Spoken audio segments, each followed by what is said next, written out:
Bismillahirrahmanirrahim. Assalamualaikum warahmatullahi wabarakatuh. Alhamdulillahirrabbilalamin. Tentu saja anak-anakku menjawab salam semuanya ya. Dan alhamdulillahirrabbilalamin juga pada hari ini kita bersyukur kepada Allah Subhanahu wa taala kita dapat berjumpa kembali untuk dapat tolabul ilmi ya dalam pelajaran bahasa Sunda. Insya Allah akan Ustaz sampaikan pada materi bab 2 halaman 12.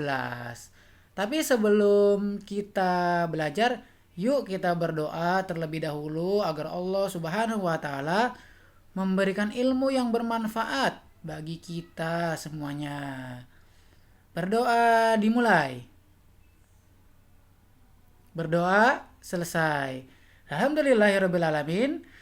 Pada pertemuan kali ini di halaman 12 bab 2 kita akan belajar tentang hemat energi.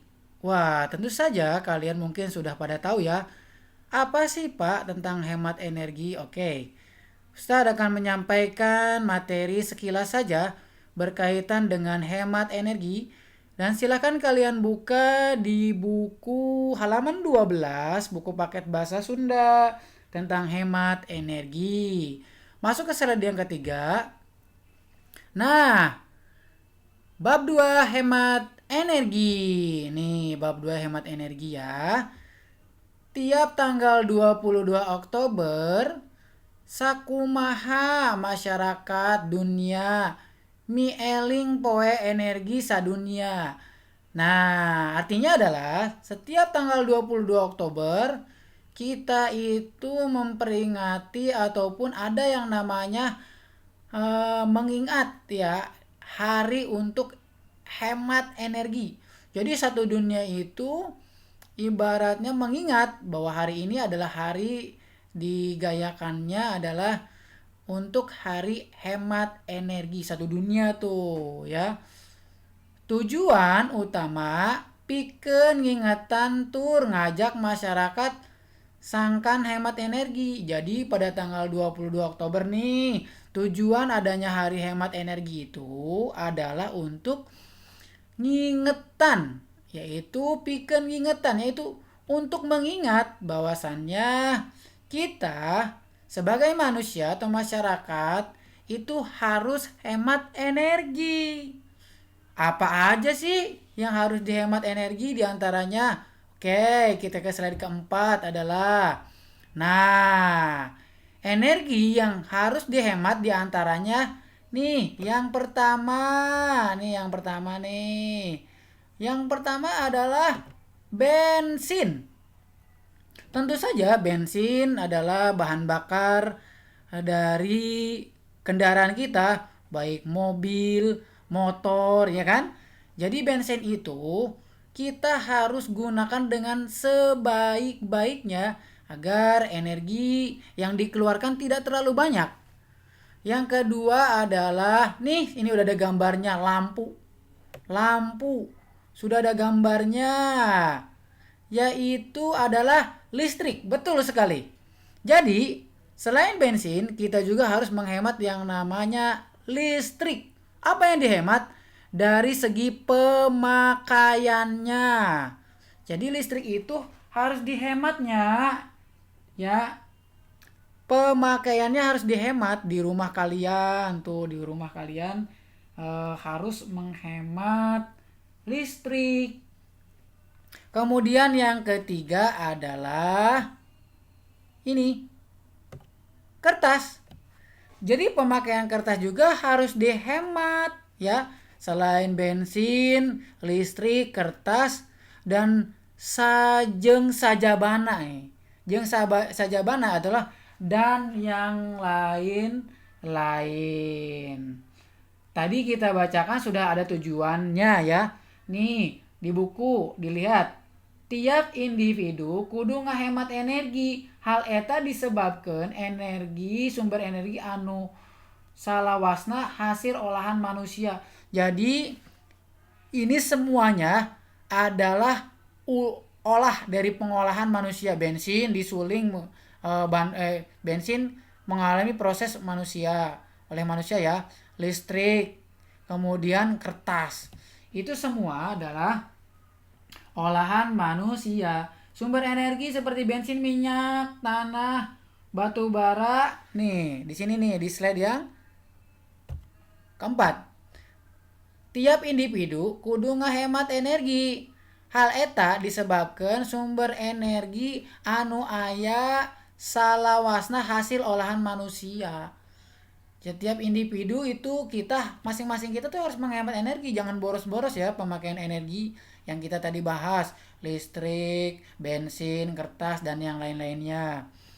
Nu aya salawasna hasil olahan manusia dan semuanya itu adalah hasil olahan manusia. Sumber energi seperti bensin, minyak tanah, batu bara mangrupakeun sumber energi anu jol ti alam.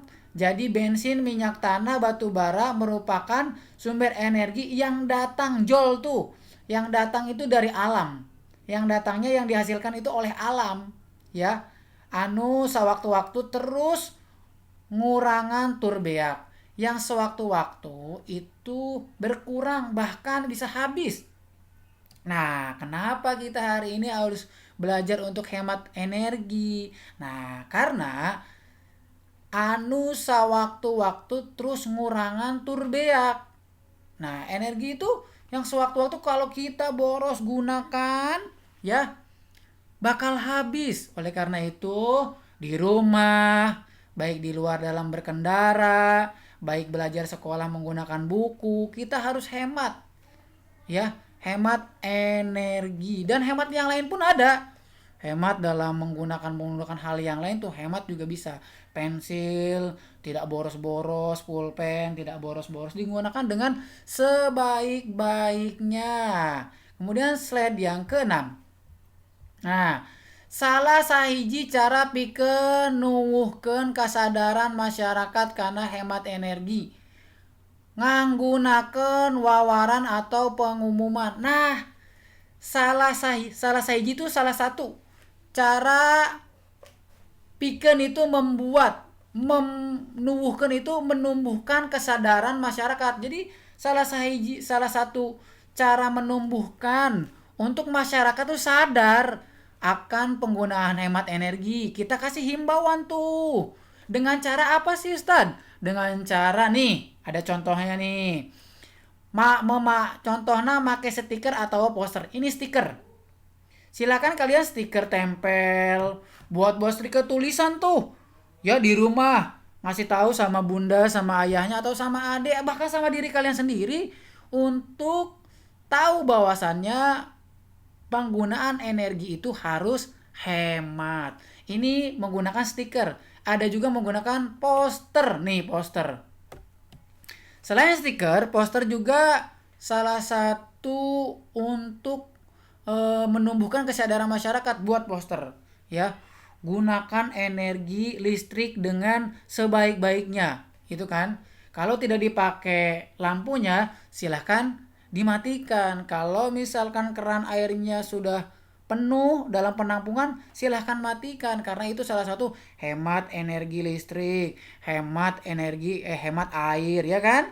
Nah, oleh karena itu kita senantiasalah hemat energi. Di bab 2 ini bahasa Sundana ya, belajar tentang hemat energi. Nah, itulah yang Ustadz bakal sampaikan kepada kalian, pikeun kalian ya, ilmu anu mudah-mudahan membawa manfaat ya bagi kalian ya. Kurang lebihnya dari Ustadz mohon maaf ya. Hari ini, pekan ini kita hanya mendengarkan, memahami, kemudian belajar tentang hemat energi di buku halaman 12 bab 2 di buku paket bahasa Sunda. Adapun ini silakan kalian baca mungkin bahasa Sunda yang belum kalian kenal, seperti mieling. Mieling itu artinya dalam bahasa Indonesia adalah mengingatkan. Poe dalam bahasa Sunda, arti dalam bahasa Indonesia adalah hari. Sajabana dalam bahasa Indonesia adalah lain-lain. Anujolna, tadi nujolna ya. Anujolna itu yang asalnya atau keluar. Beak itu habis, salah sahiji adalah salah satu. Ini adalah arti mengerti ya bahasa Sunda serta bahasa Indonesia nih untuk kalian pelajari dengan sebaik-baiknya. Cukup sekian dari Ustadz untuk penyampaian pada pekan ini. Mudah-mudahan bermanfaat ya ilmu yang kalian dapatkan. Jangan lupa tetap sholat 5 waktu. Jangan sampai tertinggal. Ya, diikuti dengan tadarusnya kemudian berdoa kepada Allah Subhanahu wa taala. Mudah-mudahan wabah ini cepat selesai ya dan Allah kembalikan seperti sedia kala. Cukup sekian dari Ustadz Masdi yang dapat disampaikan dari pelajaran bahasa Sunda. Adapun kehilapan datangnya dari Ustadz, adapun kelebihan datangnya dari Allah Subhanahu wa taala. Assalamualaikum warahmatullahi wabarakatuh.